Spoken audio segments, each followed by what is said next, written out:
Poppelreiter here with Dr. Cassie Jones, who is an associate professor at Kansas State University in the Animal Sciences and Industry Department.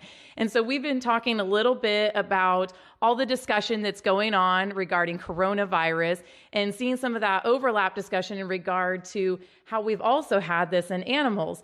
But it is indeed two different things, and we probably need to differentiate between those two different species. So really, when we think about the cattle industry and other areas, really, what are those differences? Yeah, what we see currently in the United States and in other areas of the globe is the coronavirus that's starting to circulate among the human population is COVID-19. And it really evolved from bats, from a bat host, and eventually into humans just a few weeks ago. So that's very different than the type of coronavirus that maybe my husband will vaccinate our calves against, bovine coronavirus, or other coronaviruses that we have in domesticated animals.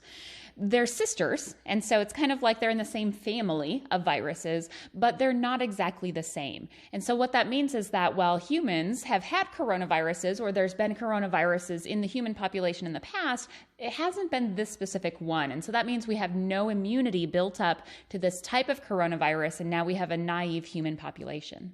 Well, and we've seen some fairly contagious diseases, especially in the swine industry, that we could sort of compare how fast coronavirus is spreading. Yeah, perhaps one of the best examples we have to what's going on currently in the human population is the coronavirus that was spread through the swine population in 2013 and 2014 in the U.S. And that was porcine epidemic diarrhea virus, or PEDV. At that time, we had a number of countries that were some of our export and trading partners that had PEDV circulating across their country. However, in the United States, we had never had an identified case. That changed in 2013 when it was introduced into the U.S. for the first time.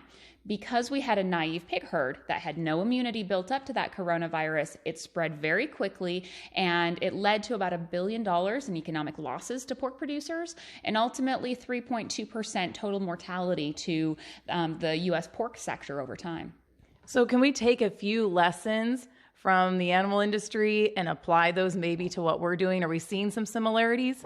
Sure. And whenever we're looking at a novel virus or a novel pathogen coming into a population, regardless of the situation or the species, the first thing we do is stop movement.